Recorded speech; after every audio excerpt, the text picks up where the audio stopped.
Hello, everyone. We have recently updated the way we categorize items in AutoLeap. Previously, our categorization was fully customizable.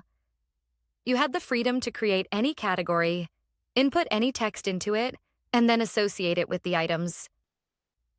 However, we have now revised this approach as we are transitioning towards a more standardized taxonomy within our software.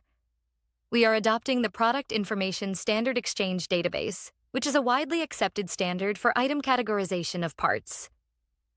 This shift will aid in maintaining professional, industry-compatible reports. The updated categorization now includes a standard category, a standard subcategory, and a standard sub-subcategory. You can view these categories in the Catalog Categories list, which are sourced from the PCDB, a dataset made available from PIES. These categories will be selectable when adding parts to the system. As you can see, when adding a part, you can select any category, subcategory, or part type. We have now transitioned to a 3-tier category system, which applies to all items: labor, parts, tires, tire storage fees, discounts, canned services.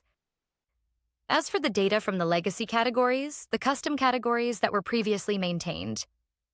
To ensure a smooth transition, we will convert all legacy custom categories into tags, which will be auto-selected in the tags field. Tags will now be available within all parts: labor, tires, fees, discounts, and canned services. Adding a tag is a simple process. You can select it from the list of available tags.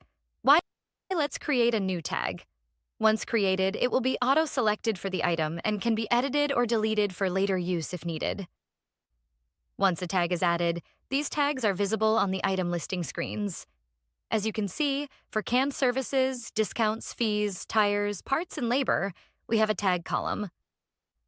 These tags will be visible on the item listing screen, allowing you to filter items based on these tags. Tags will also assist in further filtering out reportees if needed. When viewing the item sold report, the associated tags with the item will be displayed. You can also filter out reports based on these tags. The same applies to the services invoice report, where all services invoiced can be filtered based on the tags associated with the canned service. The purpose of this walkthrough is to show you how we are transitioning towards maintaining standard categories, which include the top category, subcategory, and sub-subcategory. For legacy categories, they will be transitioned into tags. Moreover, these tags will help you to filter the items sold report and the services invoice report in more detail. Thank you for watching this walkthrough.